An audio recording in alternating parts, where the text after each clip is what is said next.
Hi everyone, it's Elizabeth here. So hope everybody is having a good 2020. So far we're almost into February and I just wanted to do this video into some thoughts on the question, what is ego and how does it affect the individual and the collective world and environment? So the ego can be defined as the mind's identity of our own construction. So something like a false identity.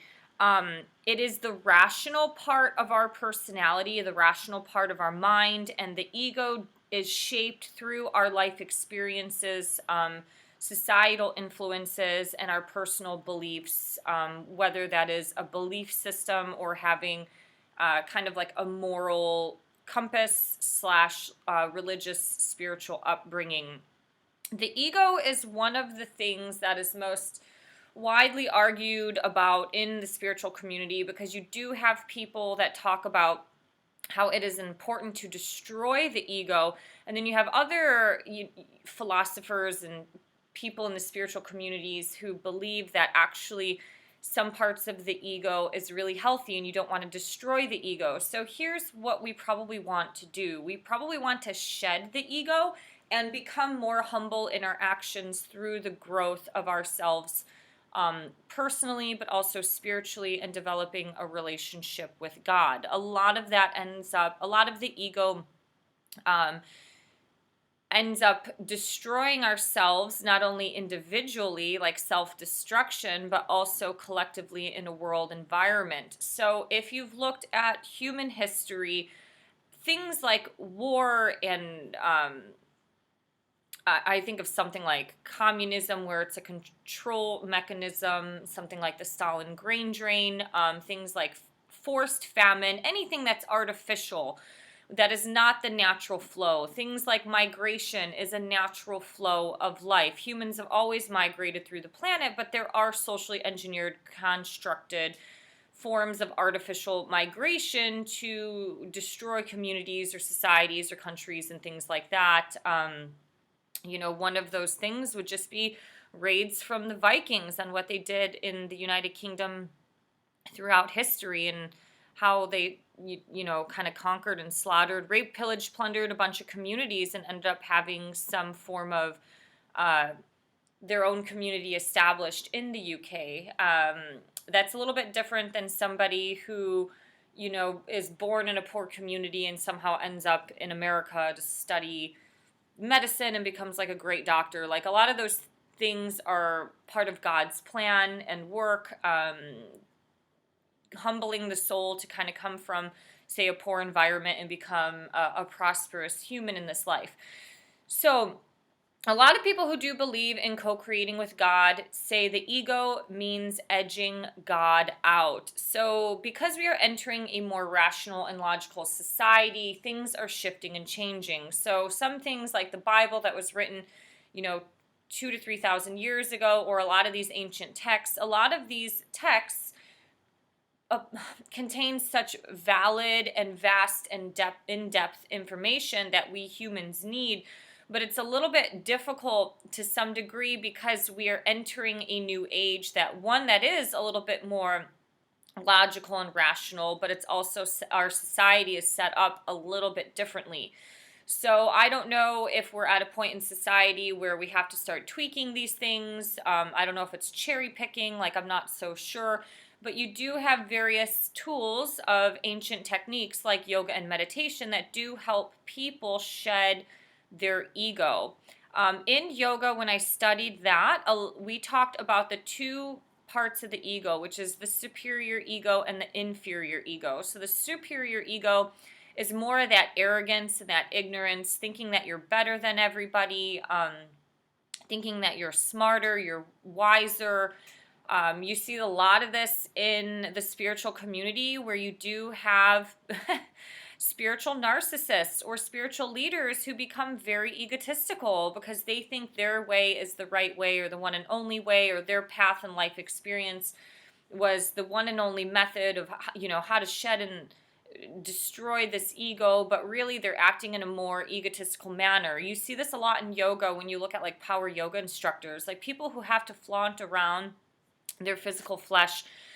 You kind of see this with like the shirtless yoga instructor, this shirtless male yoga instructor, who's wearing like mala beads and has like a man bun.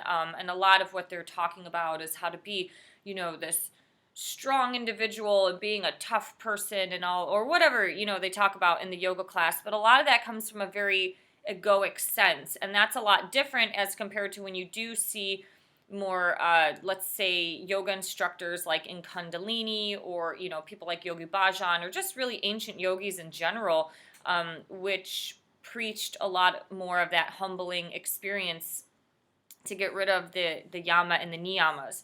Obviously, the superior ego, you see this a lot in business, where people are throwing each other under the buses because they want to rise up in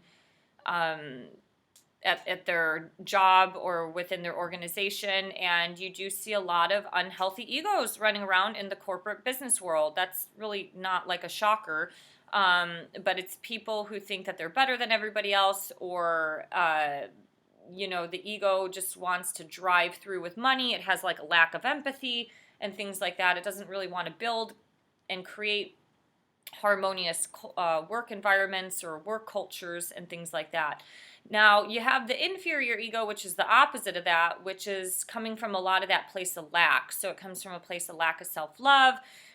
It also believes that you're not good enough. You're not, good enough to have that job. You're not good enough to be in that relationship.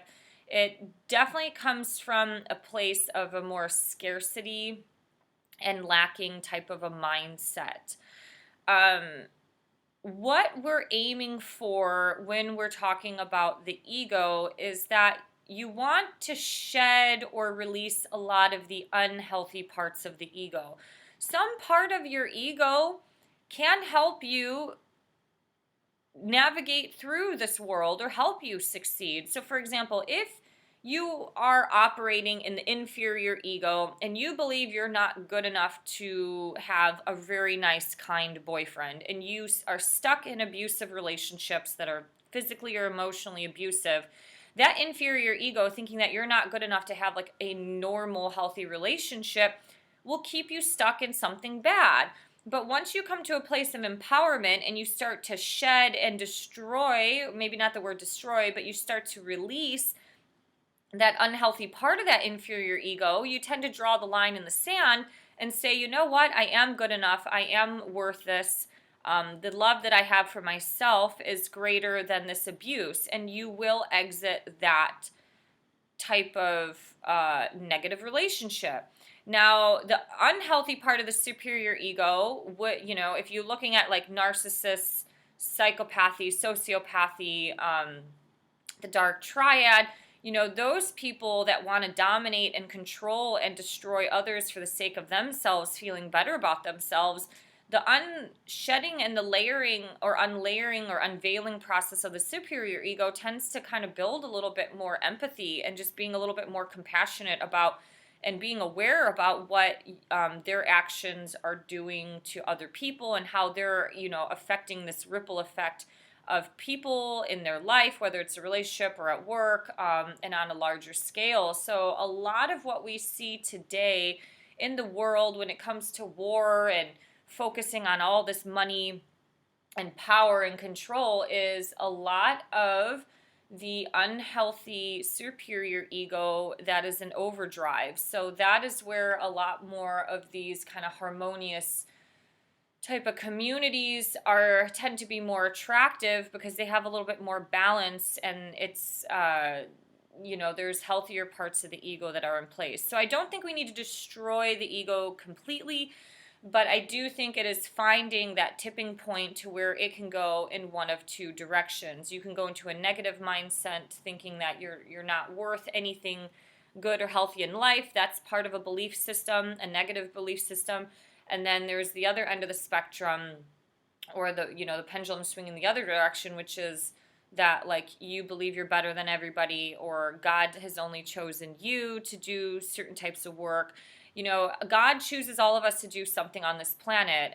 Even though, people look at our president and be like, wow, he's such a narcissist. It's like, well, of course, he's a mere reflection of who we've become in America. Like, why is he any different than anybody else losing their shit on Twitter and Facebook and going through rants and putting other people down? He's just doing it on a more global scale, which is a mere reflection of our country. So to some degree, he's no different, but he's also put in that position to grow his soul and to probably become a little bit more humble. It may or may not be happening, but we're all sent and put into certain situations and purposes in order for our soul to grow. Growing in the sense of building, say, more confidence or more self-love, or growing in the sense of becoming more humble and just realizing that you're not like the only smart person out there or real estate person that's out there. Okay. So the ego is a soul that is attached to a body, and the soul is our true self. So the ego is when the soul starts to think it is a body and it is a personality. So that's kind of summarizes a lot of what I've explained here. So our characteristics, belief systems, and personalities and our life experiences vastly shape our ego. Now, in the world of Christianity, you have the 7 deadly sins, and that actually is very indicative of our ego. So really, Christ shed the 7 layers of our ego, which the number 7 is very significant in a lot of different spiritual communities. You know, you have the 7 chakras, you had the 7 planets. I think the rainbow is consisting of 7 colors. So the 7 deadly sins are gluttony, which is eating or using more than you need. So it's that indulgence piece. You see that a lot, you know, in the Roman era where everything was decadent. People or kings or the aristocrats would eat out of kind of like pleasure and luxury. And then there's people with really unhealthy egos that it turns into gluttony of just like overeating, binge eating. It leads to obesity and things like that. So obviously, if you think about gluttony in terms of like a sin or an ego problem, definitely America has a big issue with that. So the second deadly sin is anger. So it's opting for fury instead of love. Instead of trying to work through acts of kindness or working through love, trying to give and receive love, especially if you're on the receiving end of being hurt, you tend to opt into more anger. Instead of blessing the person, you might, you know, your ego gets flared up and starts to think like, why did this person do this to me? And then, you know, they move on to somebody else and they didn't do that to them. That takes a lot of spiritual development to get to a place where you can forgive and bless people, the ones that hurt you. I think when you drive into your lower mind, and you can become very bitter and kind of hasty towards people that have hurt you before, like that starts to stir things into overdrive. Envy, it's the desire for another's traits or their status or their abilities or their possessions. I see this a lot with college kids. I teach an online community college course, and I see a lot of the younger kids definitely craving what the Hollywood stars have. They're like, why do they have a car, a fancy, you know, $70,000 car and a big mansion, and why don't I have that? So there's a lot of this envy or desire to want other people's type of lifestyles and things like that. The fourth one is lust, so an inordinate craving for the pleasures of the body. I do think when people are alone and depressed, they tend to feed the flesh, and a lot of that is through lust. You know, I see a lot of this, have heard about a lot of this in the West Coast with clients that I've worked with about, you know, kind of feeding the flesh and being at a buffet table of, you know, Satan's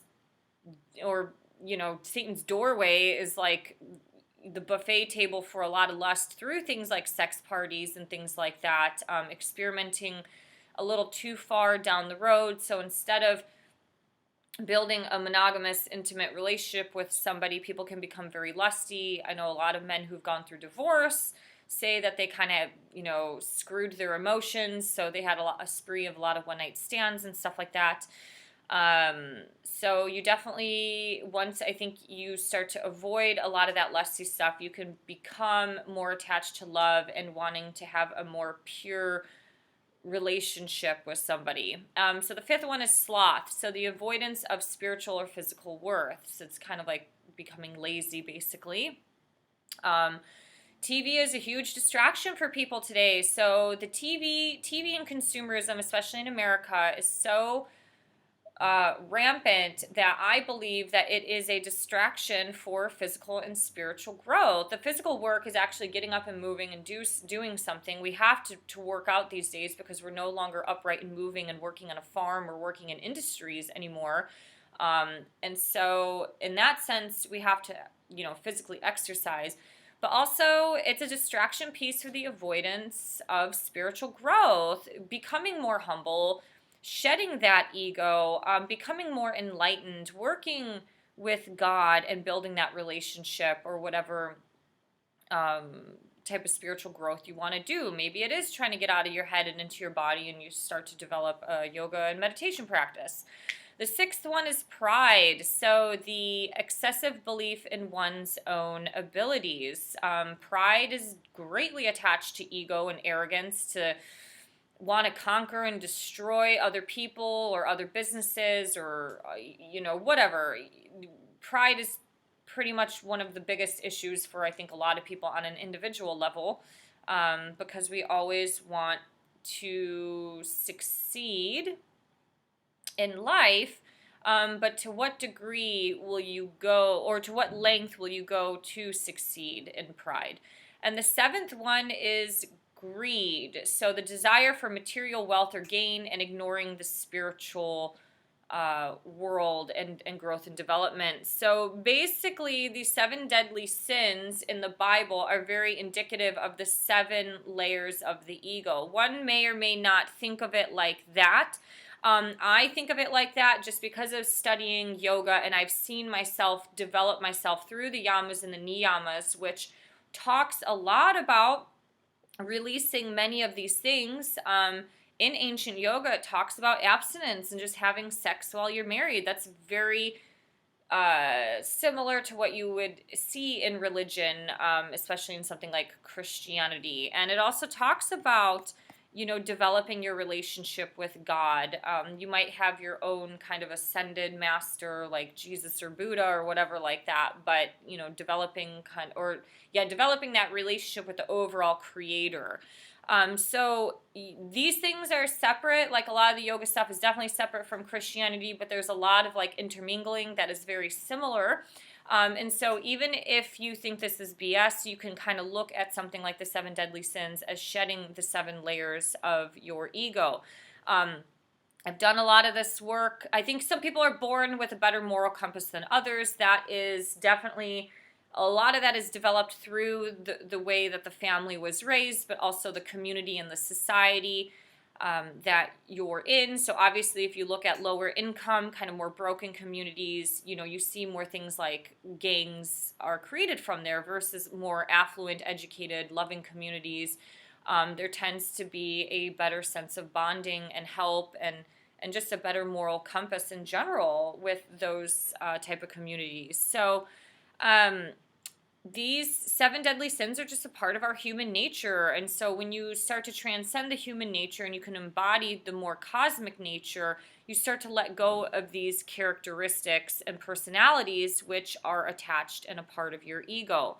So the ego, the created ego, is given life and energy from the soul, and it becomes an investment that eventually takes over the life of an individual beyond the point of return to the soul-centered consciousness. So the 7 deadly sins energize the false illusory self. It's kind of that false identity that I talked about earlier. So some say that the ego is an illusion. And in yoga, we talk about the Maya. The Maya is the illusion. So it more or less relates to a lot of things on the earth plane, like materialism and fancy stuff. And therefore, so the 7 deadly sins energize the false illusory self, which is the ego, and it keeps the false self in good position to energize the creator of the matrix. So the 7 deadly sins also destabilize the soul that unknowingly partakes in sacrificing its free will in captivity and obedience to the ego.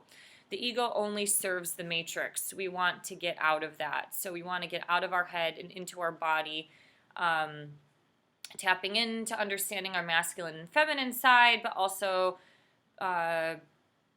developing that relationship with God and Jesus, if you believe in Him. And today, a lot of people believe that we are entering the new era where we are co-creating with God. And so in order to co-create, you have to develop yourself spiritually. You have to cleanse your body and your system and become, a spiritual vessel. So your soul is occupying a human body. This is our vehicle in life. So we have to take care of this, which includes the mind, body, and spirit. And we have so many tools today that can help us with that. So these are some thoughts on the ego. So it affects the world. It can affect the world in a positive or negative way. So look at many spiritual teachers who have a healthy, developed sense of ego that help people in the world from the goodness of their heart, from places of being humble and kind and acting through pure acts of love. And then you have the other end, which is the destroying end, which is, has caused a shit ton of war and famine and killing people and trying to divide and conquer and all this stuff like that. So the world today has been operating for a very long time, maybe for all of its existence, through egoic problems, not through spiritual involvement. So the lack of spiritual involvement generally fuels the fire to a lot of the ego, which causes a lot of issues and that ripple effect in our daily life and global life. So these are some thoughts that I have. If you have any thoughts about the ego, I would love to hear what you think. Thank you for liking, sharing, and subscribing. If you can subscribe to this channel to help me build it. And I hope everybody has a great rest of your day and week, and I'll see you soon next time. Okay, bye.